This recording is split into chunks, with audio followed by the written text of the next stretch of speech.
Terima kasih Tuan Moderator yang berusaha, Tuan PPD Manjung, timbalan-timbalan PPD, penganjur program, guru-guru, warga pendidik dan sidang maya yang dihormati. Assalamualaikum warahmatullahi wabarakatuh. Saya, Siti Norwati binti Maisa dan rakan saya, Nur Saadah binti Muhammad Yasin dari Sekolah Kebangsaan Datuk Ishak akan membentangkan perkongsian amalan terbaik yang bertajuk meningkatkan kemahiran mengecam, mengira dan menulis nombor 1 hingga 10 dalam kalangan murid prasekolah di Sekolah Kebangsaan Datuk Ishak. Sidang maya yang dihormati, kemahiran mengecam, mengira dan menulis nombor sangat penting kerana ia merupakan kemahiran asas sebelum murid belajar tentang konsep nombor yang lain. Kajian tindakan ini dijalankan kerana terdapat 2 orang murid prasekolah bijak SK Datuk Ishak tidak dapat mengecam, menulis dan mengira nombor 1 hingga 10 selepas pembelajaran dan pengajaran di rumah. Kajian tindakan ini dijalankan untuk membantu meningkatkan kemahiran mengecam, mengira dan menulis nombor 1 hingga 10 melalui aktiviti kotak ajaib.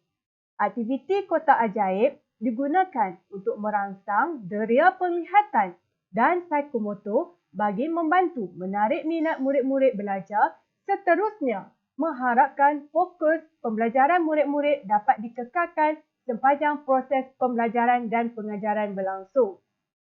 Hal ini dapat dikaitkan dengan teori dari D. Agustin Sobel dan Maletsky 1973 yang menyatakan permainan adalah salah satu kaedah pengajaran yang akan mengembangkan daya kreativiti dan memupuk minat terhadap matematik. Ia turut disokong oleh tokoh-tokoh lain seperti Froebel 1782-1852 yang menyatakan sistem pendidikan awal kanak-kanak yang berasaskan konsep belajar melalui bermain. Manakala Vygotsky 1967 menyatakan main membantu perkembangan bahasa dan pemikiran. Berdasarkan pemerhatian yang dilakukan ketika sesi pembelajaran berlangsung, didapati 2 orang murid prasekolah bijak tidak dapat mengecam nombor 1 hingga 10 secara urutan dengan baik.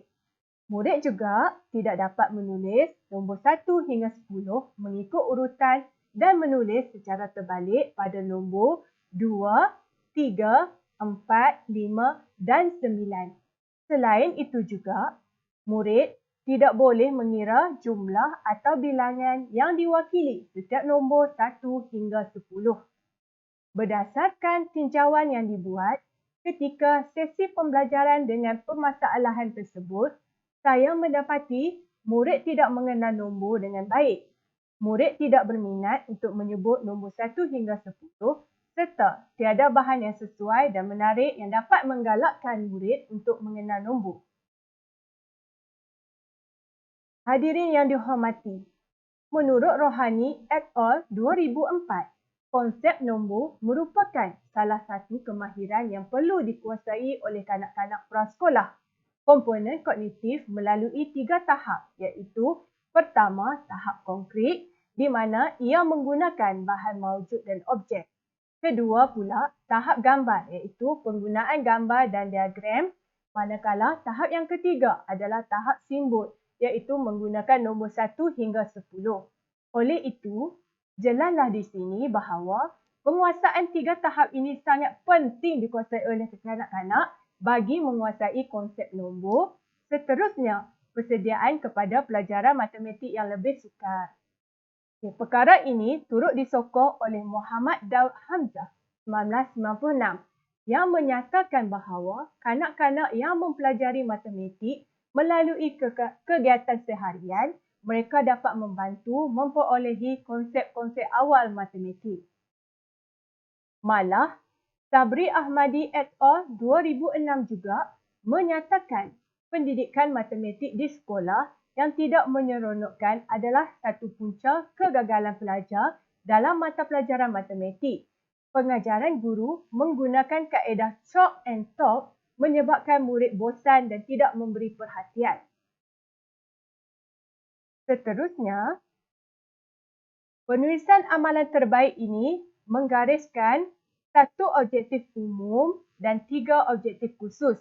Objektif umum kajian ini adalah untuk meningkatkan kemahiran mengecam dan mengenal nombor 1 hingga 10 dengan betul dalam kalangan murid-murid prasekolah. Manakala, objektif khusus kajian ini dijalankan untuk meningkatkan kemahiran mengecam, mengenal dan mengira nombor 1 hingga 10 dengan betul melalui penggunaan kotak ajaib. Kedua, meningkatkan kemahiran menulis nombor 1 hingga 10 dengan betul. Dan yang ketiga, meningkatkan prestasi murid dalam mengecam dan mengenal nombor 1 hingga 10 melalui penggunaan kotak ajaib. Ketika prasekolah saya mempunyai 25 orang murid prasekolah, saya memilih 2 orang murid prasekolah bijak iaitu seorang murid lelaki dan seorang murid perempuan. Kerana semasa sesi pembelajaran bersemuka, saya mendapati mereka mempunyai masalah dalam menguasai kemahiran mengecam dan mengenal nombor 1 hingga 10 dengan betul. Murid ini pula berumur 6 tahun.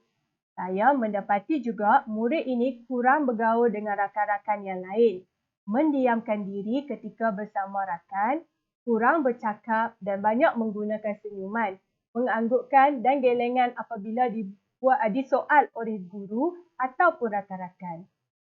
Mereka lebih suka mendiamkan diri apabila disoal oleh guru dan seling menggelabah.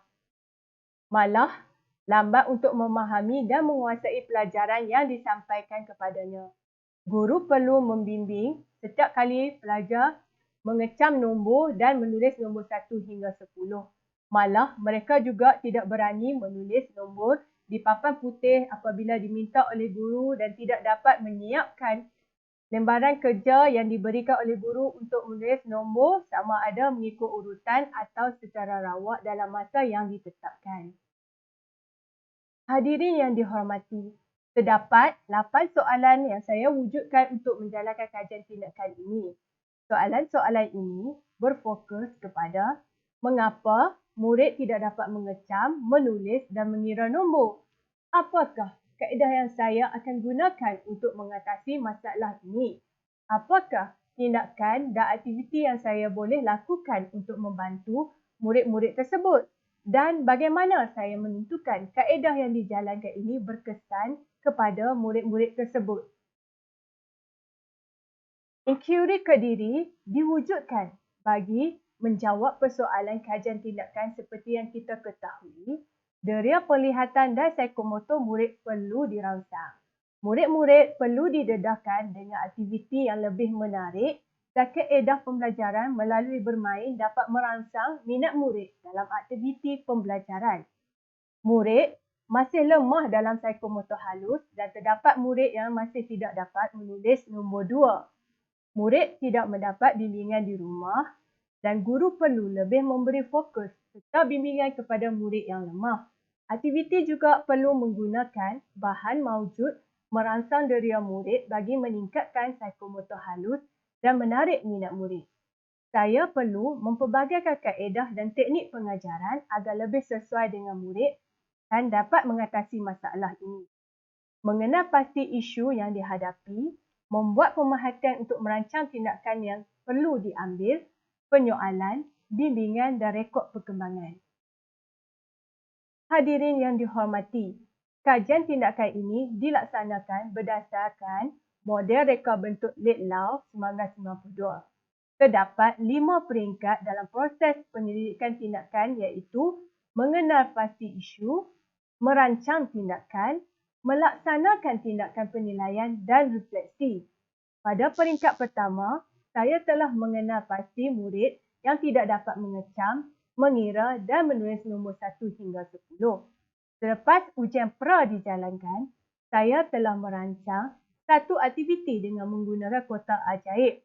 Aktiviti ini dirancang bersesuaian dengan murid selama 4 minggu kepada murid yang menjadi sasaran dalam kajian saya. saya menjalankan pemerhatian sebanyak 3 kali seminggu untuk melihat perkembangan, masalah dan cara untuk mengatasinya. Seterusnya, saya melaksanakan intervensi terhadap 2 orang murid prasekolah bijak dengan menggunakan aktiviti kotak ajaib ini. Pada peringkat keempat, proses mengumpul data dibuat berdasarkan hasil temubual, pemerhatian berdasarkan ujian pra dan ujian pasca serta menganalisis data. Di akhir kajian, saya membuat refleksi keberkesanan penggunaan kotak ajaib berdasarkan ujian pra dan ujian pasca serta menganalisis data. Dalam intervensi menggunakan kotak ajaib ini, terdapat 4 fasa yang bermula dari bulan Mac sehingga Mei. Fasa 1, dalam mengecam nombor ini, saya memperkenalkan nombor 1 hingga 10 kepada murid satu persatu. Kemudian, saya menunjukkan nombor dengan bilangan mengikut urutan nombor. Seterusnya, saya memperkenalkan nombor secara rawak dan meminta murid tersebut menyentuh dan merasa nombor mengikut bentuk di atas kad nombor.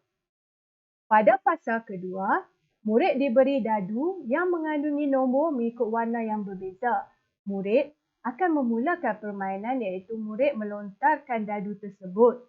Murid menyebut nombor yang terdapat pada dadu selepas melontar dan meminta murid menyebut simbol nombor menggunakan jari. Murid tersebut pula akan main ketinting.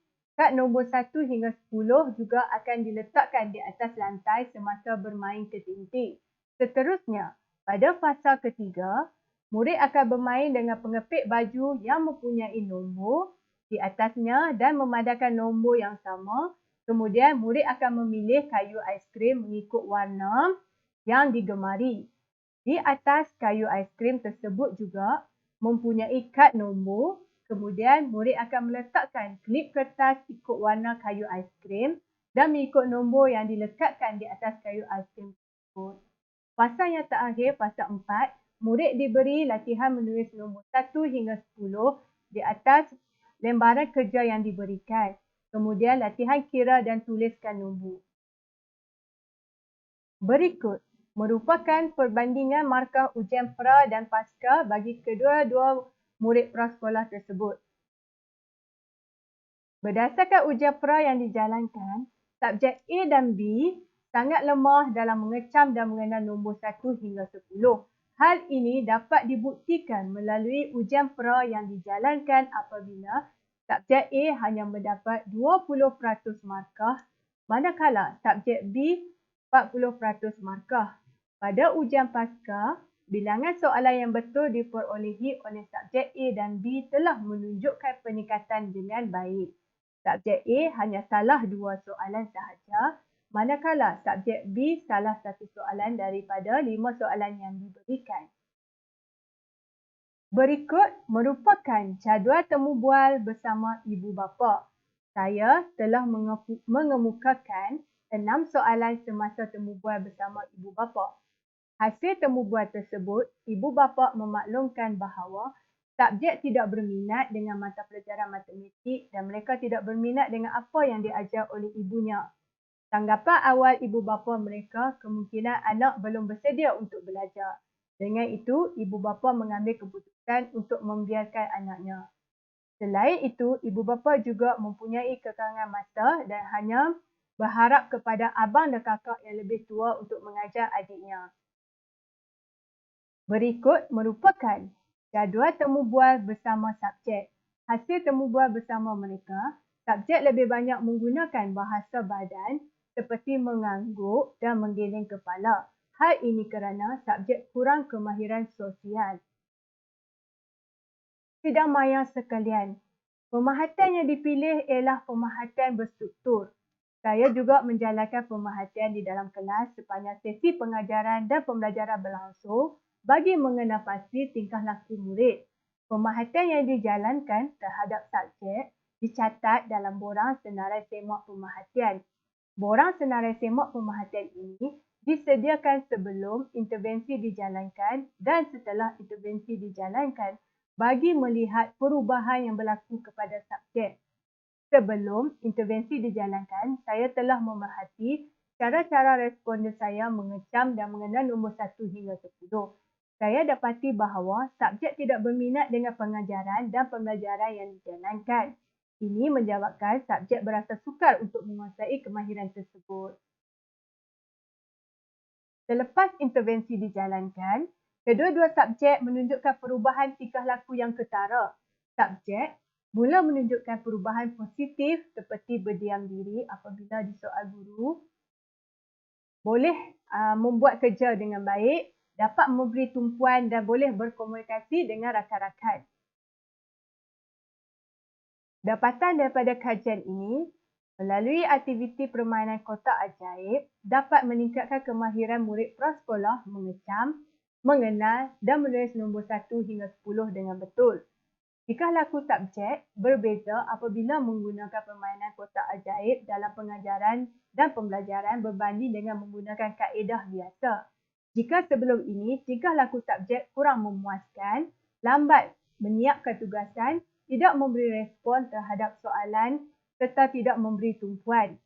Selepas menggunakan permainan kotak ajaib, tingkah laku subjek mula berubah seperti yang saya inginkan.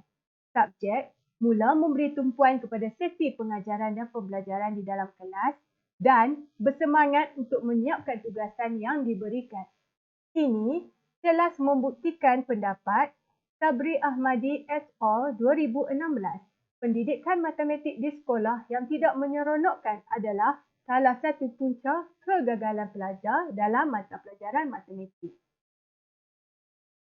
Sebagai rumusan, kotak ajaib boleh digunakan kepada semua murid prasekolah dan juga murid tahun 1, 2 dan 3. Pada pandangan saya, aktiviti seperti ini dapat menarik minat murid untuk belajar menggunakan bahan maujud, merangsang diri murid bagi meningkatkan psikomotor halus dan menarik minat murid. Permainan kotak ajaib ini boleh dipelbagaikan dan ditambah baik agar menjadi lebih menyeronokkan serta dapat dikembangkan lagi kemahiran seperti tambah dan tolak.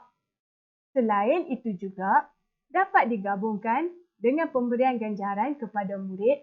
Pemberian ganjaran ini dapat mendorong subjek untuk lebih berusaha menjaga tingkah laku di dalam kelas dan mendapat pencapaian yang lebih baik.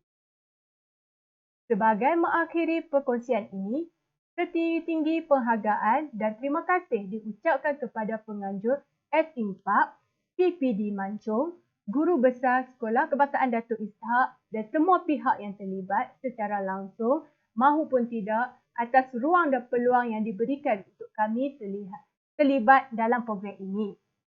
Semoga kita berjumpa lagi. Sekian, wassalam, terima kasih.